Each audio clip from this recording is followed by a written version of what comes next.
Welcome to the Meria Heller Show, on the net since 2000 and still going strong. If you feel like you're not getting the real news, if you feel like you're not connected spiritually, you have found your home.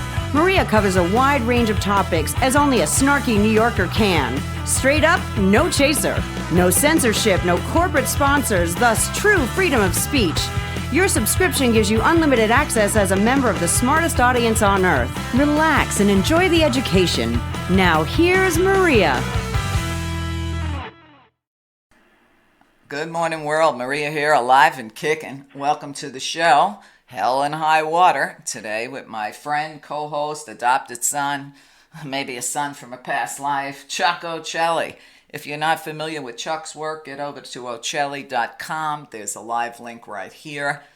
And good morning, Chuck. Oh, good morning, Mom. You know, I guess it's a good morning. It's definitely a mourning, and I'm not sure if we're mourning over things that we've lost, or if we're just in mourning, or if we're dealing with the Mercury retrograde hangover of the initiation.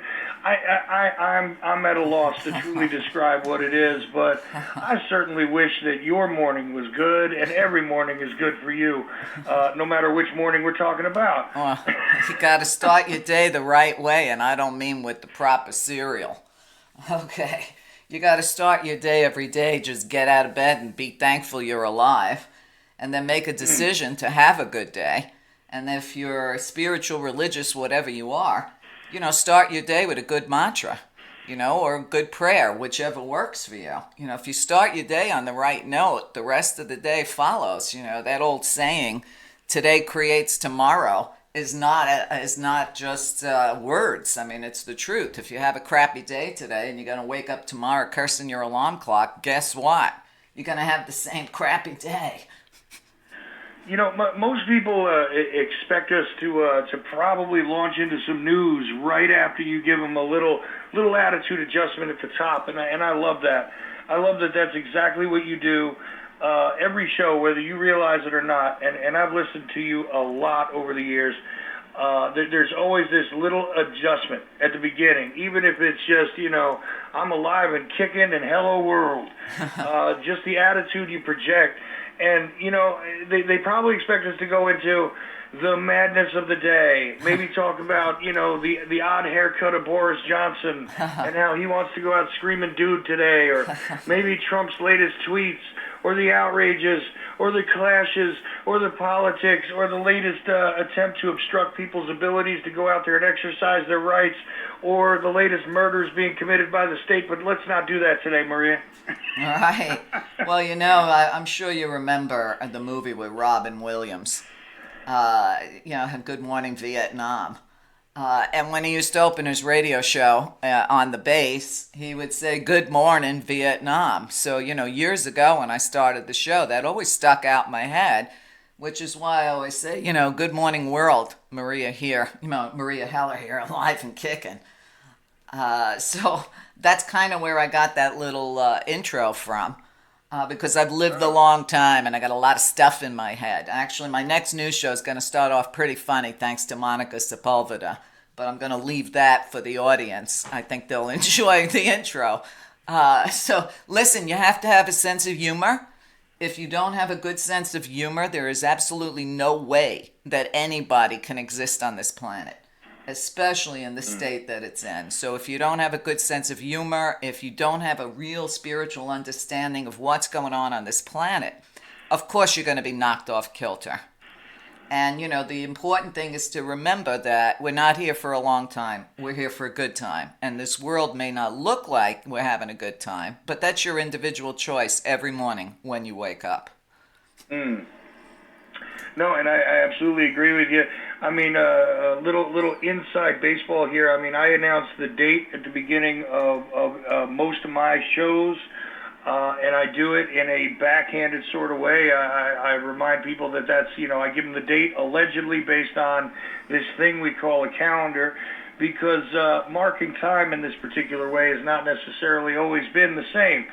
And, it's just a point of reference. But for a point of reference, let's go to the fact that, 20 years you've been you're beginning your 20th, right? I'm Is starting that actually right this month, next week actually. I start my 20th year on the net. But I also did, net? I also did a year of radio, terrestrial radio before that. Right, and look, we've talked about that, here and there, but let me begin by providing a retrospective for people by asking you questions that you're not prepared for, but we might as well. I'm sure you know the answers. So think about this very carefully. How is it that you got started on the terrestrial radio scene to begin with? I mean, did you? Let's go to the beginning of the beginning, right? Because you were an artist, and you were an activist, and you were a mother, and you were a businesswoman on various levels previous to this, right? One wonders. Well, it's interesting you asked that, because that was exactly what I thought you would ask me. And I was thinking about that last night, and I said, I've put out little drips and drabs through the years to my audience, but I never really told them the whole story. And I said, maybe I should tell the whole story just for posterity's sake. So it's interesting that would be the first thing you would ask me. Well, I also thought to myself, it's one of the things I don't personally know either, because although you have made mentions and given me drips and drabs privately too, quite honestly, I don't know the whole story, so I want to learn along with the audience exactly what it was that made you into what you are today, 20 years later on the net. But, I mean, let's talk about the beginning of the beginning, because there was obviously something that inspired or incited you to turn from, doing pretty well at some other things and following your artistic. I mean, we've talked about how people should follow their artistic muses, so to speak, because they're not there for no reason. We've talked about all that before, but I mean, how is it that you go from that to deciding, yes, I'm going to speak on the radio? How did that happen? It's a pretty long and funny story, so I don't want to take up the whole hour, but I will tell the story. But I will preface it with this. I will say this. In all my life, never once did I have a desire or inkling or thought to do radio. Okay, never once. So there I was. It was, I don't know, I was about 48 years old. I had just gotten divorced. I already had my own business. As you know, I do counseling, not just spiritual counseling, business counseling. I mean, I did work in Manhattan for 22 years, so I have a great business sense. And at that time, I had a client who came to me basically just for a counseling session. And 2 weeks later, she called me on the phone. She says, I know you don't know me very well, but I'm going to Hawaii. I got a 5-star suite. The person I was going with can't go. Would you like to go with me? I mean, this was crazy stuff, right, Chuck? So I thought about it, and she was likable enough. So I figured, hey, free trip to Hawaii. Why not go? And when I did go, I started to see the ins and outs of her business. And she asked me if I would work her business. Now, I had a client before her. What I used to do is if I have one businesswoman and one woman client in business, I would literally spend one whole year with that client, working and walking and traveling with them through their business and find out where they were losing money, what they were doing wrong, which employees were stealing from them, because I also used my experience with my intuition along with my business knowledge, and help them get their businesses back on track. So I had just finished up with one other young woman, and she came along. And she was a high roller in Vegas. She used to put on a lot of events for all the high rollers. This was a side of life I had never seen, Chuck. Okay. So I helped her put together her computer network, because she was computer ignorant. I helped her put together these golf trips in different exotic places for all these high rollers. And if anybody doesn't know what a high roller is in Las Vegas, these are people that have their own casinos. They have their own floors in casinos, their own private tables, their own private restaurants, and all the casinos you and I would normally travel to and never be allowed into. So these are people that lay, 10 grand on a roulette turn. So I worked with her through her business, and part of her business, because she was advertising. And she had this so-called psychic who was doing a radio show for her that she was paying $10,000 a month, Chuck. Okay? Think about this. 10 grand a month. This is, 20 years ago. Cash. She had paid all her bills in cash. That's the kind of money she carried in her handbag. And we had a business meeting with, a lunch meeting with him one day. And I just sat there. I told both these clients to never introduce me to anyone. No one needed to know who I was. I would just sit in right with them at the table and observe. And listening to this guy, Chuck, he was so boring and he sucked so bad. She's ready to open up her handbag and hand over 10 grand to this guy. And I kick her under the table. She shut her handbag and said, "I forgot my money. I'll have to pay you next time." So when he left the table, I said, "Are you kidding me? You're giving this guy this kind of money to do a radio show just for her ads, just so she could play her ads somewhere." And I said, "This guy sucks. I can guarantee you nobody's listening to this guy." And then I just said off the cuff, Chuck, I could do a better job. So she looked at me and she said, "Well, when you go back to Phoenix, go buy some radio time." I said, "What?" And she says, "Yeah, go buy some radio time, do a show." I said to her, "Listen, I don't want to do radio. I was just saying that. What would I ever talk about?" And she says, "You can talk about a million things. You figure it out." And she gives me a chunk of money. So I come back to Phoenix, one of the few people that always came back from Vegas with a lot of money because I was actually working there. And it's kind of funny. And then I found KFNX, which is a local radio station where you buy airtime. So I go in there and they introduced me to this tall, good-looking young man who's all dressed up in goth. I mean, black from head to toe, the earrings, the whole deal. And his name was Jack Blood. And I sat down with this young man and I told him I wanted to buy 6 months radio time. And he says, "Well, okay." He says, "What do you want to talk about?" I said, "I don't know yet." Okay. So here I am, driving down to Phoenix from Scottsdale to do a radio show, and I didn't even want to do it, no idea what I would talk about. So I just called it Meria Heller, Commentator on the Human Species. That was the beginning of the show. Let me interrupt you real quick. Sure. Because you mentioned you met Jack and he was dressed in a goth sort of way, again, 20 years ago. So we're talking about just previous to 9/11 kind of time period here, right? Well, we're talking about, I would say it was probably 1998 or 99. Okay. It was before the stolen election of 2000. Right. Well, that was my next point, is that it was probably previous to that. So, I mean, you're talking about the end of the Clinton administration, right, first of all.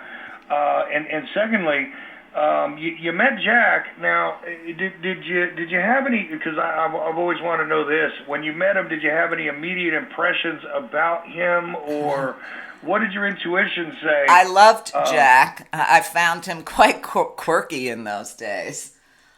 He ended up being the producer of my show. And Jack was not where he was to become, all right? This was before Jack was doing the same work I'm doing. Jack was literally running that whole station, and he was a great station manager, and that's what Jack always excelled at, running radio stations. Well, right. Well, he was a musician before that, and probably during that as well. But the interesting thing is that he did wind up for a time just sort of in the white bread business of running radio stations, right? Where you end up having to put on a lot of hats. But I was just curious because I knew also that he hadn't gotten to where he was going to be yet. No. So I was just curious, about those impressions. And right. The first thing that comes out of your mouth is, "I loved him." So, all right. Right. So continue. So, there I am on the show. I was doing a little bit of everything. Okay. I was talking a little bit about the news, exposing Bill Clinton's mega trips over to China, wondering what he was selling us out to with China. You know, when people look at me ripping on Trump, they think this is something new. No, I have exposed all these criminals since I became aware, okay? And after the show, I would sit with Jack for an hour, sometimes 2 hours, talking to him about what I learned. And I hope that that was part of what triggered him to go into things the way he did and become the excellent broadcaster he was. So we both kind of woke up and backed into all this crap at the same time. I would do a little astrology, and then Jack said, why don't you try doing some little mini readings for people on the air? Let's see how it goes. So when I said I was going to do free little small mini reads for people, their board lit up like it had never lit up before. I mean, in one show, think about it, it was a 60-minute radio show. I did 50 readings. And so are these just random callers? Like, you can call in, don't tell me anything, right. And I'll do a reading for you? Right. Just give me a question, and I would throw out a few cards. The cards would give me the answer, and I'd give it to them.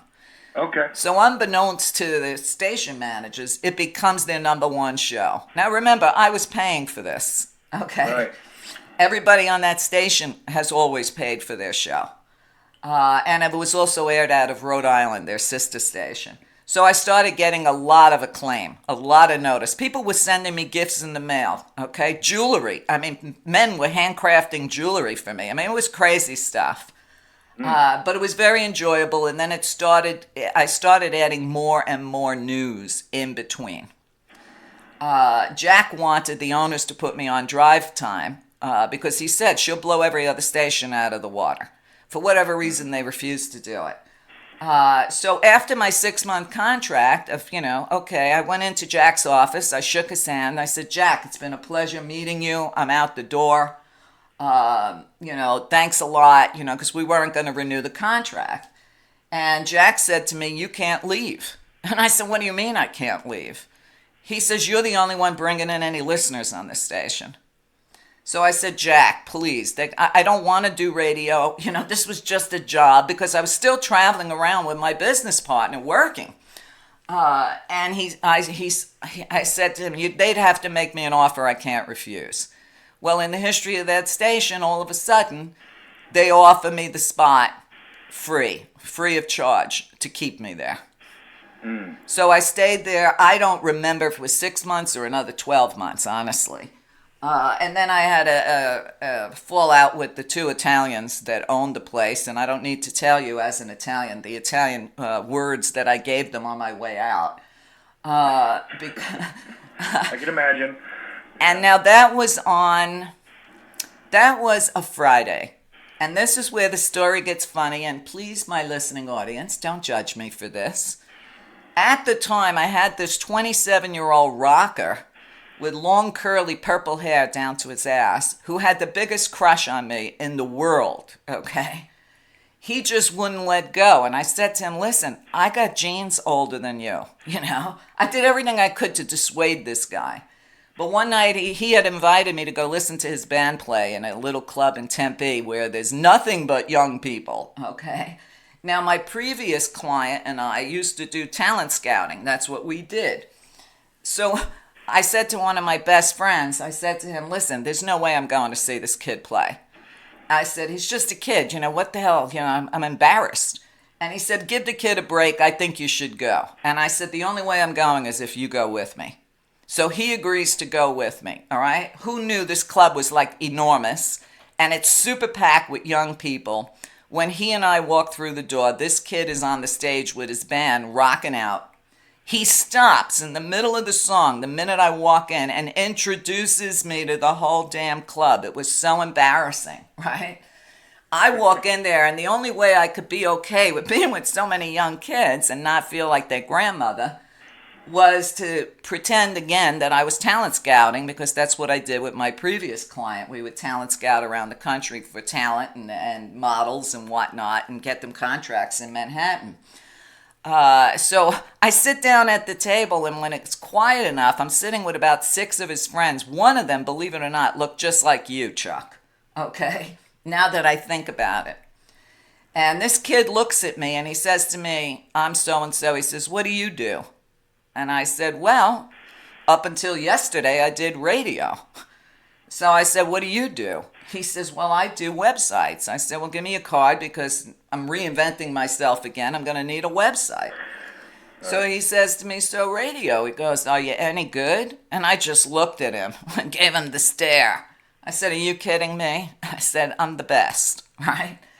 So he tells me that his friend Jordan, who's 29 years old, now remember this was like 1999, was trying to start up internet radio, something that Yahoo tried and failed after investing like $12 million. So he says, if you're any good, I'll tell my friend about you. And this kid, Jordan, was a rocket scientist, one of the smartest young men I've ever met in my life, Chuck. So the next day, which is now Sunday, I think, Saturday or Sunday, this kid calls me up and explains to me he's trying to get a little radio station going with maybe 6 different guests, 6 different hosts, 6 different shows. And he says, are you any good? And I said to him, I can part the sea for you.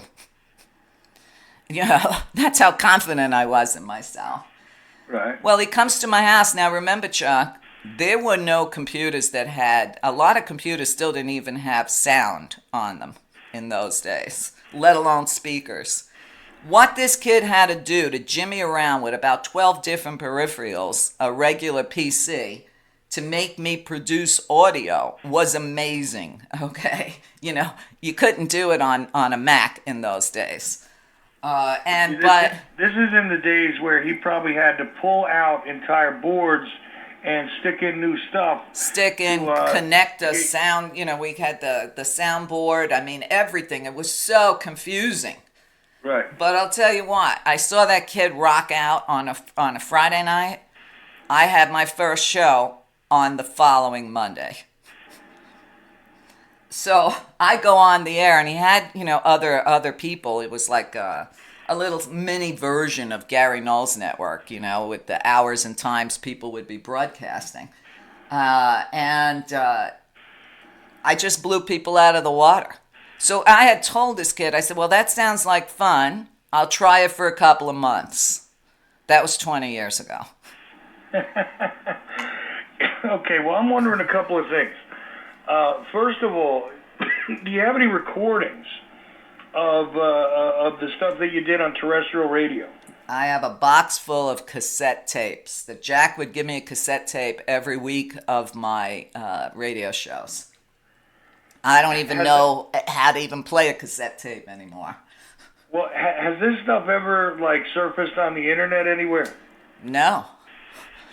Oh boy. Not at all. So there is a treasure trove of Meria previous to internet radio. Right. It's in a box. It's in a box sitting in my garage, and I often question, should I even keep these or just toss them? But they're still there. After the first show, he called me and he said, your show's a hit. You had 15 listeners. I said, 15, and you consider that a hit? He said, yes. Nobody even knows internet radio existed. And in those days, they didn't call it a podcast. It was called a webcast. That's right. The live version of it was a webcast. A podcast is a concept that started to come around just a little bit after that. Right. And it was based on the fact that you had an iPod. See, that was the thing. Right. So, but in those early days, what I did was I was literally just spinning tunes. I was doing like a disc jockey with my feelings and thoughts, opinions, history in between each song. The audience started to really grow because I knew 60s rock probably better than anybody.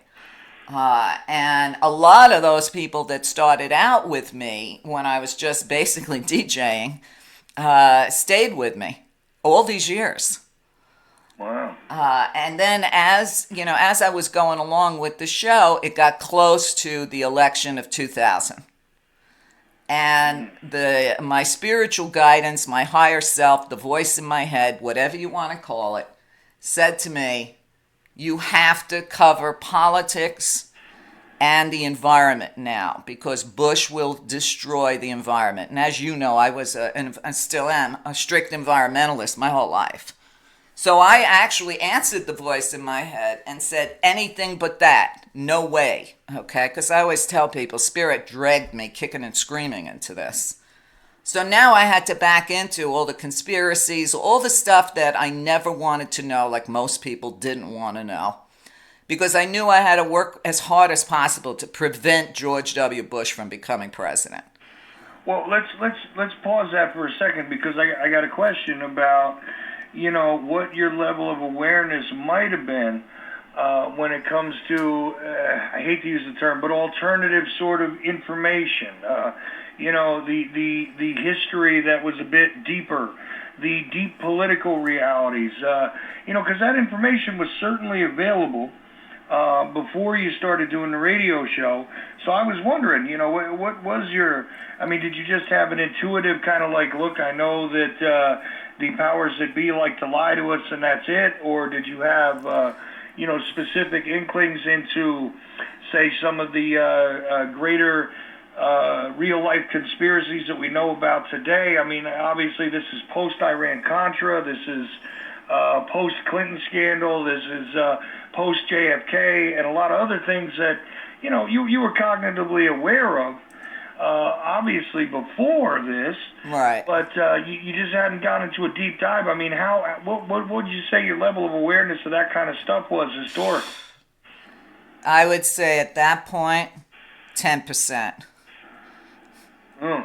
So, I had my teacher Sun Bear in the late 80s who talked about a lot of that. Besides, his spiritual teachings, he talked about a lot of it. And he, of course, recommended Behold a Pale Horse by William Cooper, who was murdered in his driveway.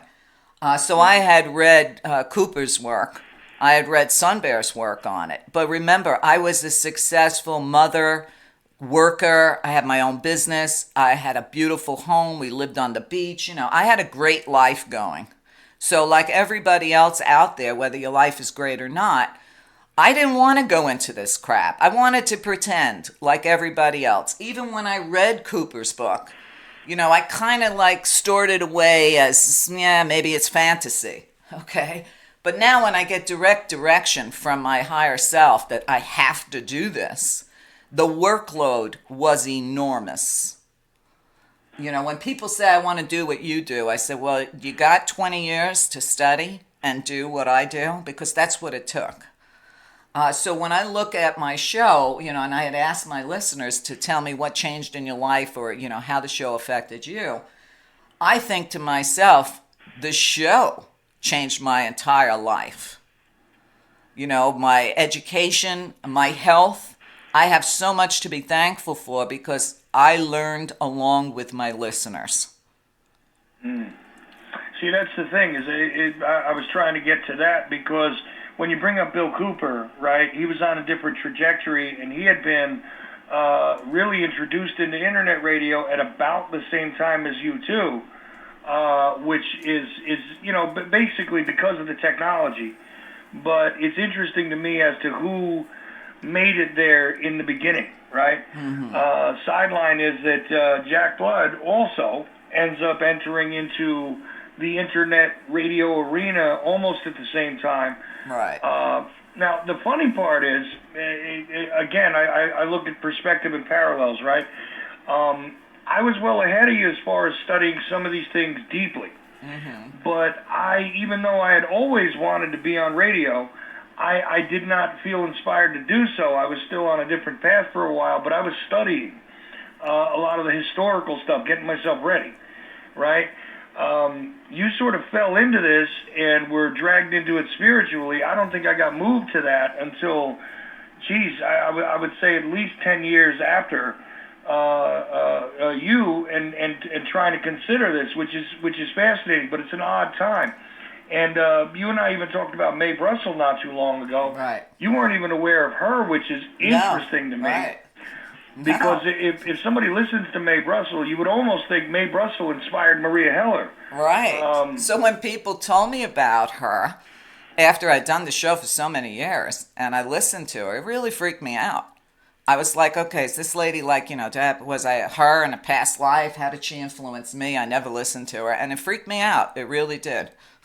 I couldn't listen she to only survived her. into the 80s there, Right. which, again, is an interesting thing. It's like the late 80s, by the way, is an interesting time period because it seems to me as though this was a pivotal point there toward the end of the 80s for a lot of people. I mean, that's when I got into my JFK stuff. Right. That's when I really think a lot of things started to change. Right. Well, there's in a spiritual reason. sense. There's a reason for that. What happened in the late 80s? What happened in 1988 on a spiritual level? You may not know, but if you Google it after the show, which you probably will, you're going to find out, wow, this was big time and I didn't know about it. Okay? In 1988 on a spiritual level, there was what was being called the Harmonic Convergence. In 1988, when that energy hit the planet, all the spiritual people woke up. It was like magic. There were celebrations going on, huge gatherings to welcome in the Harmonic Convergence.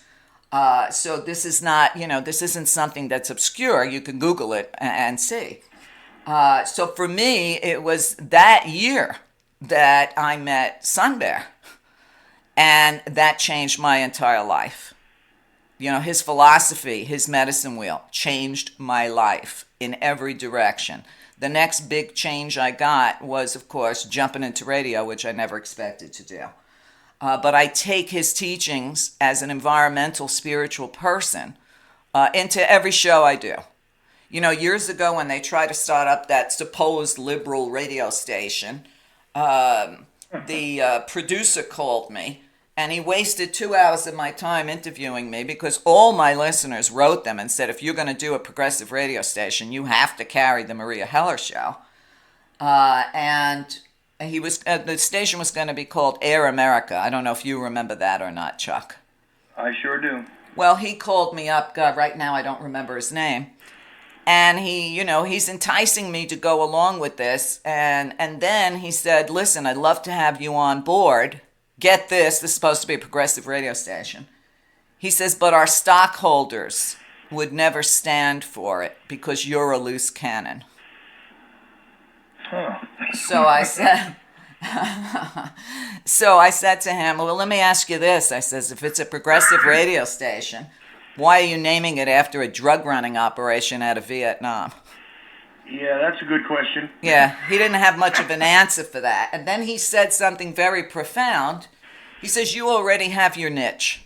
He says, you're the only person out there giving out the news with spiritual views. This is true, and it's funny. I mean, that thing folded like a bad suit, right? Real quick because there was nothing to it. Right. And that's the next question about this. I don't know how we're doing on time because I let you keep track of hold that. These shows. Yeah, hold that question. Let's take a break, and we'll be right back. Stay with us. Sure. Okay, welcome back to Hell and High Water with myself and Chuck Ochelli. Chuck's learning a lot about how I got into this racket. I hope you're enjoying this. And for me, it's like a trip down memory lane. I've started remembering things I totally forgot. Yeah, I got to say this is interesting to me, and I know it's a change of pace if you're used to Hell and High Water, but quite frankly, I think it's good that we put this down for posterity somewhere. Right, exactly. And really recognize. I mean, the fact is that if you don't know and you stumbled across this program accidentally, I mean, Meria Heller is a unique, absolutely unique entity there in the world, one way or another. And this is one aspect of her life that I really am happy to explore. And I'm just grateful that you guys are learning along with me exactly where the mouth that roars came from. Right. Now, let me explain this to my audience. When Jordan was producing my show for me, the young man I met, I would say every 2 or 3 years, I would tell him that I would call him almost crying and say, Jordan, I don't want to do this anymore. I can't work this hard. I can't work any harder than I'm working. And he would constantly remind me, you say that to me every so often, and then you work harder than you did before.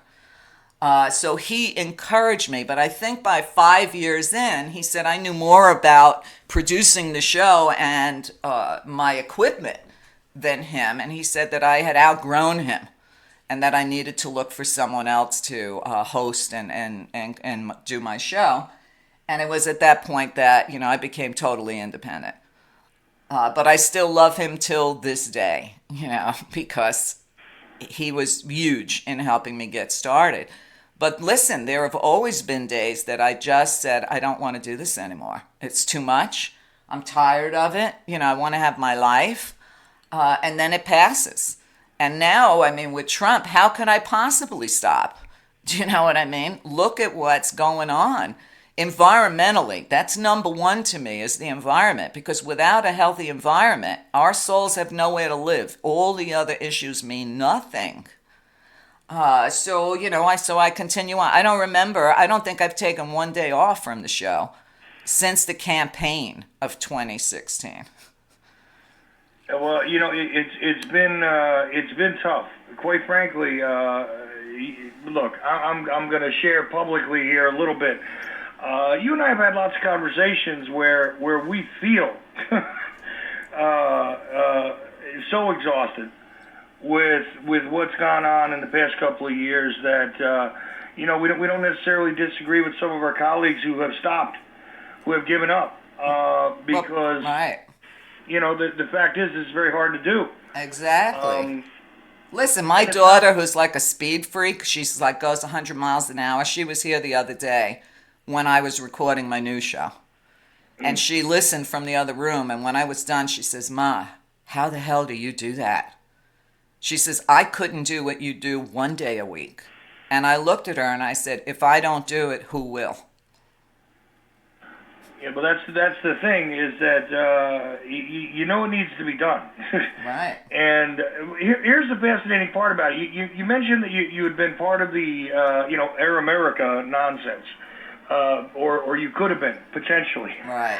But I was a loose cannon. Well, yeah, and you know what? It's a funny thing because I've had meetings with people who don't know what to make of me either. Who at some points think I might be on the lib side, who might think I might be on the conservative side. They don't know what to make of me. I have this problem where a lot of people say, and I know that you're a little bit left of me, generally speaking, but it's funny. I can't really put you on the left or the right, although a lot of people try and put you into a category. Good luck. And that's changed over time, I think. But obviously there's some liberal aspects to you that really are truthfully liberal, but let's get away from the labels for a second and talk about how that's changed, because the idea that you could have been on the liberal side of the equation when it came to broadcasting, right? And then you contrast it with, okay, well, maybe you were too much of a loose cannon for the liberals. Today, those who are on the new right alternative and the people that were part of the Patriot movement and all that, they would outright reject you, based on a whole bunch of different reasons. All right. You end up in a category of your own, and this is something that, again, you and I share, where people don't exactly know what to make of us, but I'm wondering how that's changed over the years, because I know it's certainly changed for me in a shorter amount of time. I can imagine that there's been an odd trajectory where people have pushed back against you based on an assumed label. Right. Which again is ridiculous, considering that I don't know anybody who does exactly what you do, and I'm somebody who took a long time to pay very close attention to a lot of different broadcasters, to see what was available, to see if I had anything to add to the discourse in general before I even started my show, right? Right. And I felt that I did, so I did. But the thing is, you came out of the gate with something unique that has not been duplicated, and yet you've probably been called a lot of different things, and we joked. I've been called. Off air Listen, I've been some called. Of the misconceptions. Right. What is it like to be in your own category doing this?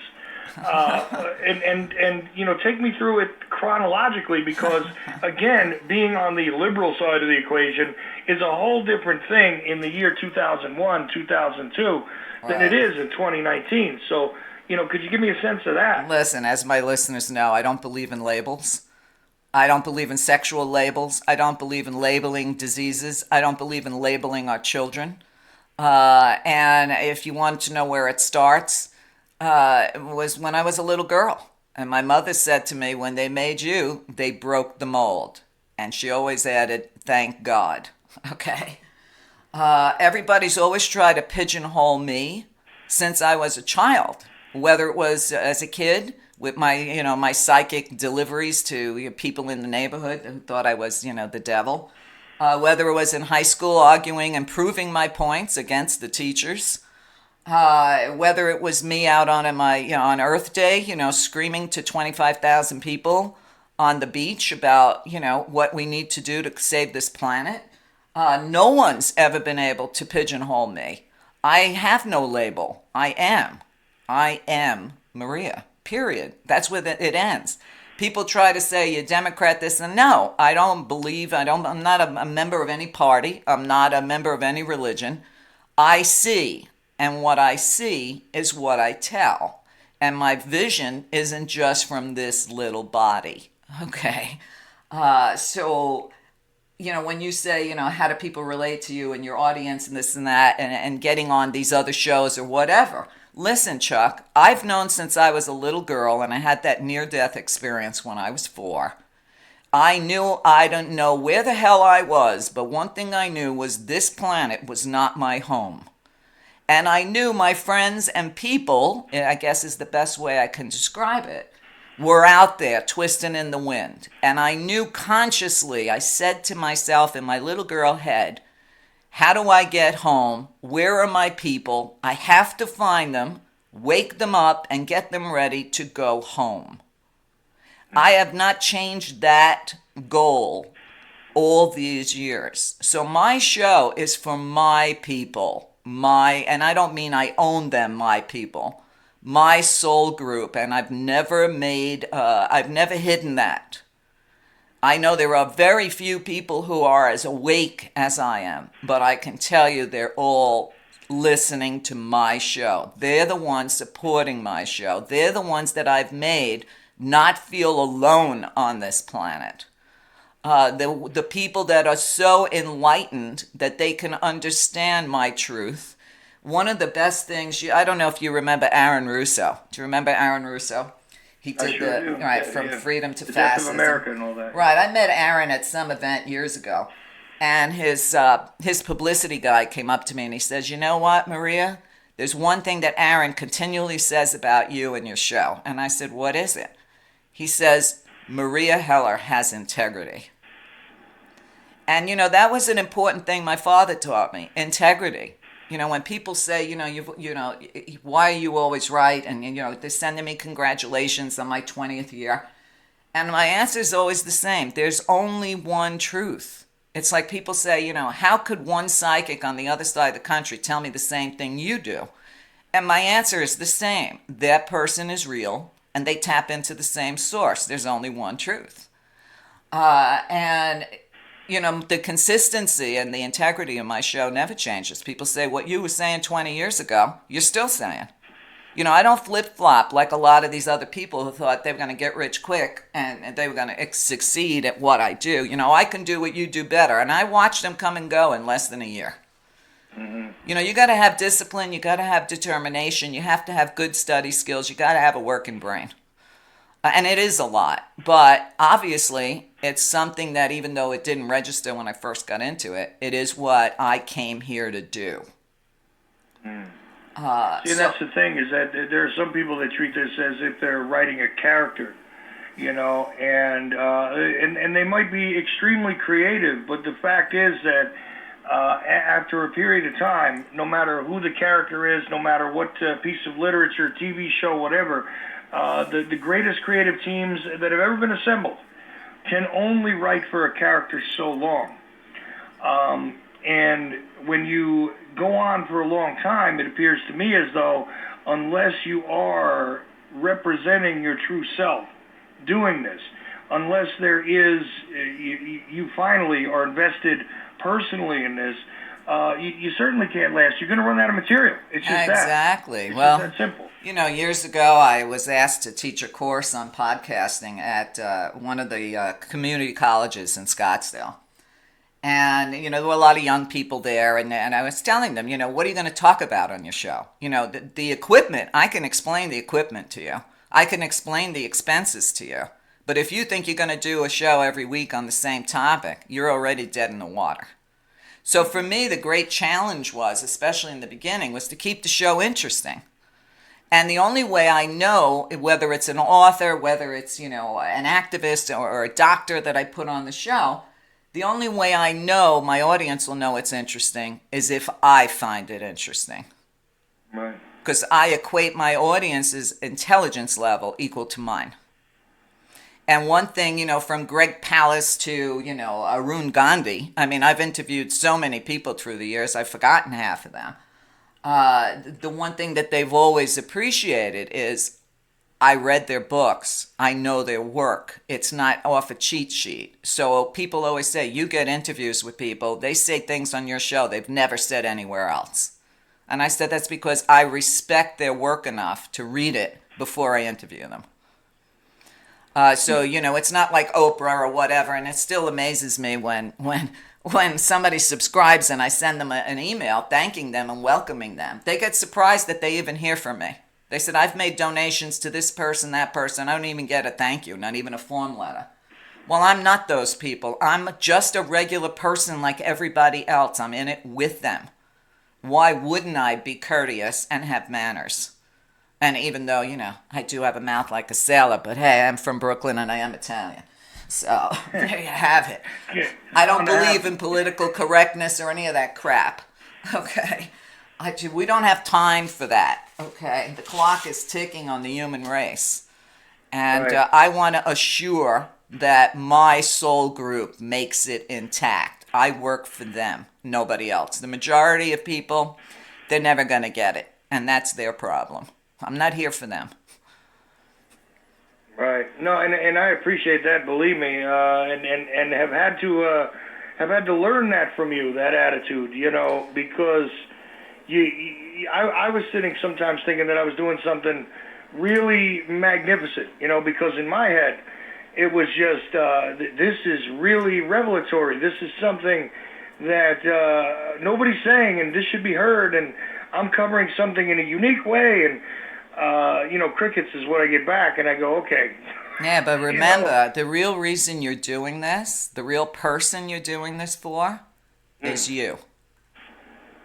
Right. I do like this I said, for I had me. to learn that from you, and you seem to come into this right away with that attitude, which is fascinating because you could probably write a short book, too, on the individuals that have come in and offered you things to try and get you. We talked about on this show the Democratic Party at one point wanted you to run for office. Right.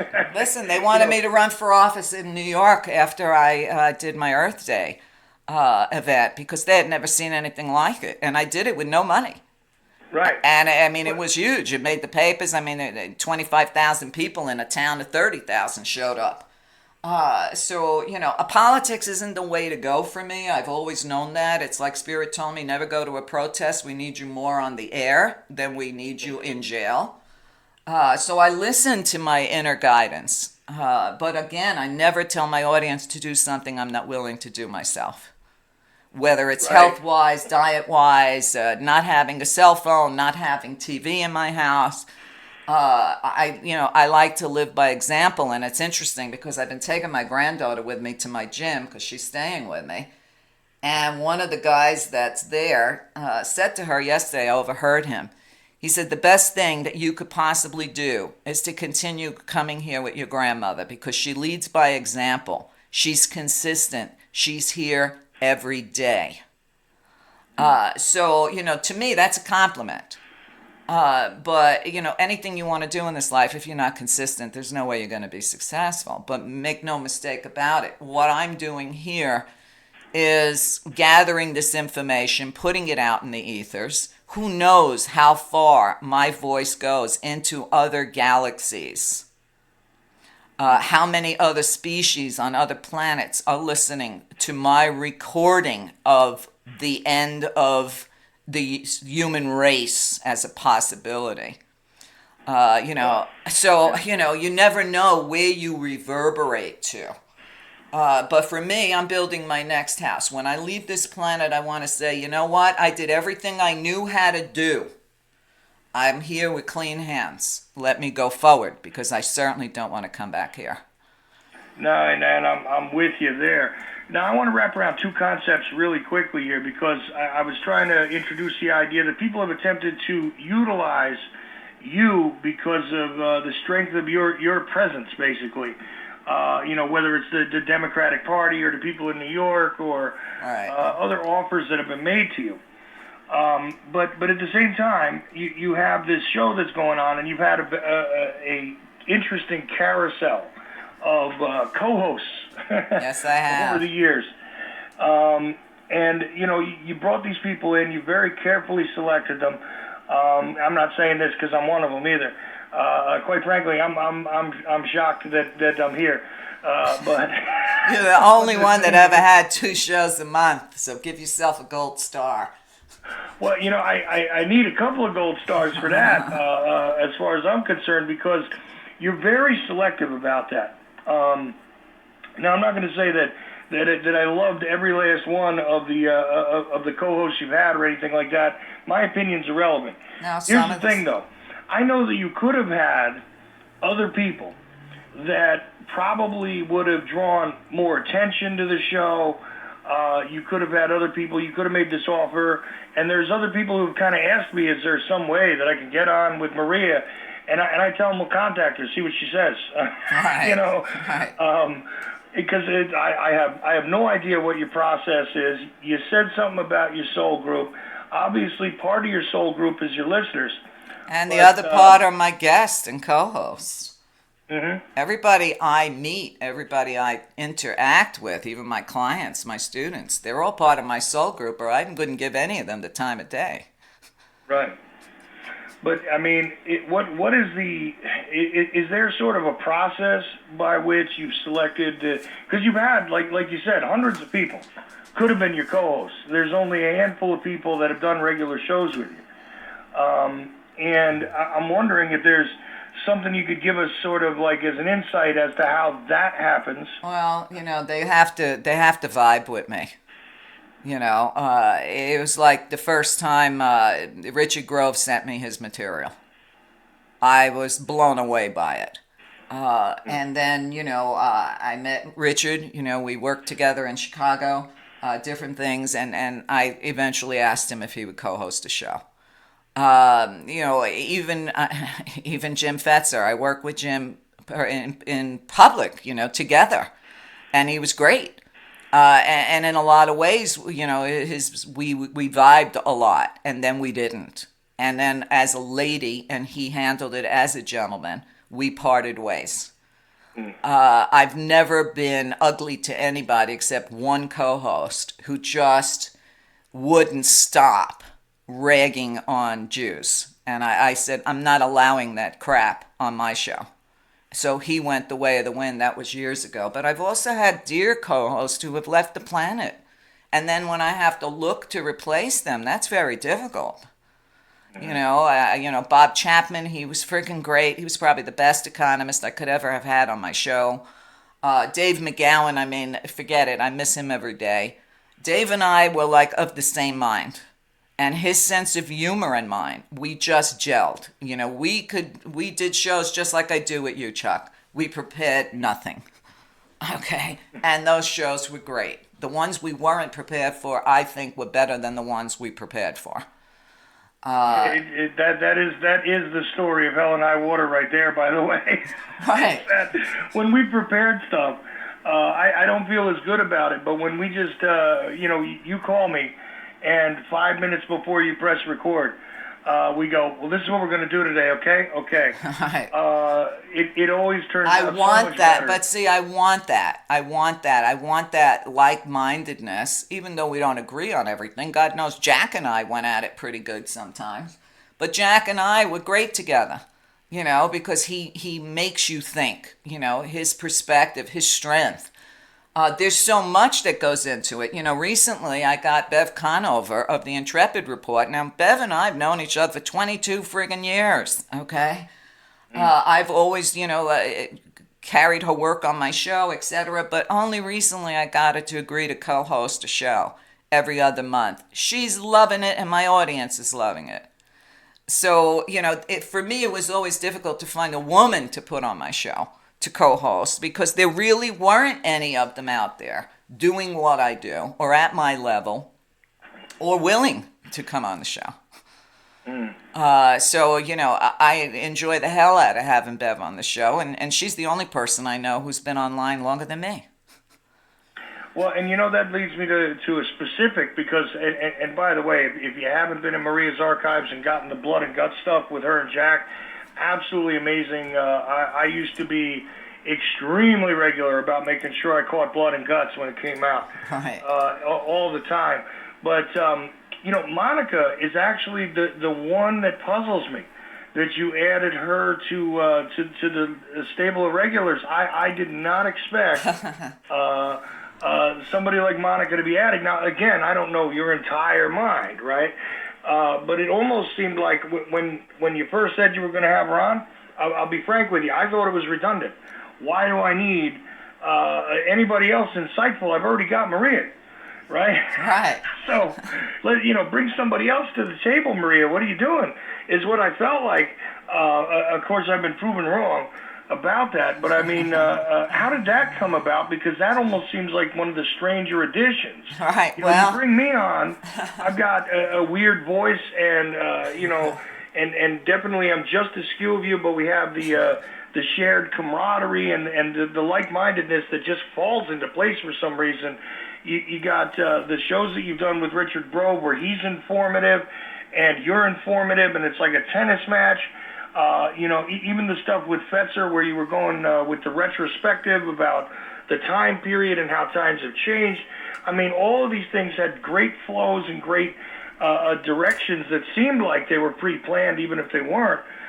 Dave McGowan, of course, that's a unique chapter there, but honestly, Monica's the one that puzzled me. When you added her, and there wasn't that long ago, I think it was the last year you added her, right? yeah, about that, I think. I don't know, time flies when you're having fun. But, David Icke introduced me to Monica. And when they were putting together that TV station that never worked out of the UK, Monica was one of the hosts. And when Monica contacted me and we started chit-chatting between each other, I really liked her. And I wanted to have a spiritual show with two different people talking. Between Monica and I, we have literally probably 100 years of experience in metaphysics. Mm-hmm. And I think it's important. I think my spiritual shows are the most important shows I do, because that gives people tools, techniques, and hope.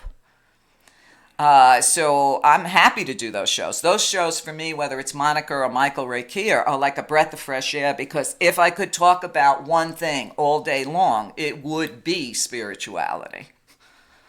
Yeah, see, the funny thing is, like I said, I questioned it when you first did it, like, oh, that seems odd to me, because I was used to Joseph Anthony, and those are good shows if you listen to them in the archives at Meria.net, but I mean, and it was different because Joe was an astrologer. Focused on the charts. Right, right. But Joe was an astrologer, and then Joe moved on to pursue his career in the way he wants. He gave me plenty, a notice that, as of December, he'd stop doing the show, which I was okay with, because I'm happy for my friends when they're living their bliss.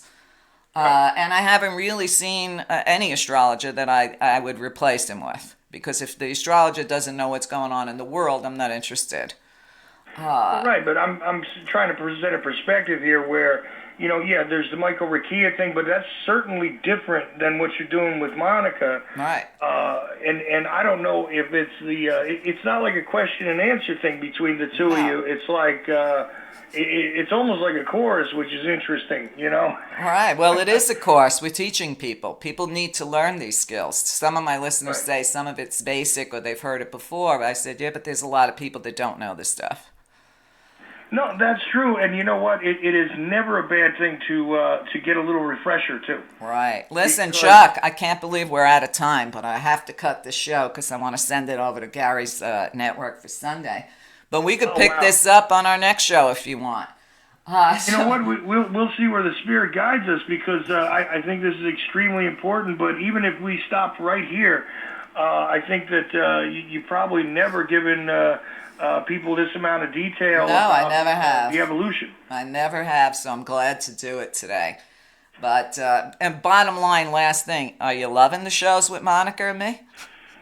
Oh, I appreciate them, sure. I absolutely do. And they're different every single time. It's not, I know. It's like coffee talk. Yeah, kind of. It's sort of like with you and me. You never quite know what you're going to get. No, but it's always going to be interesting. Chuck, take good care. We'll talk soon. Absolutely. Thanks, Mom. You're welcome. Chuck Ochelli. Check him out at Ochelli.com. I hope you enjoyed today's show. I will read you guys' notes on my next news show. Thanks for supporting the show. Thank you for listening and supporting the Meria Show. Tell others what you learned today. Knowledge becomes wisdom only when it's shared. Encourage others to subscribe today. www.meria.net. Often imitated, never duplicated. A world of information all in one place. www.meria.net. Always ahead of the curve. Always on your side. Get active or get radioactive. Subscribe today.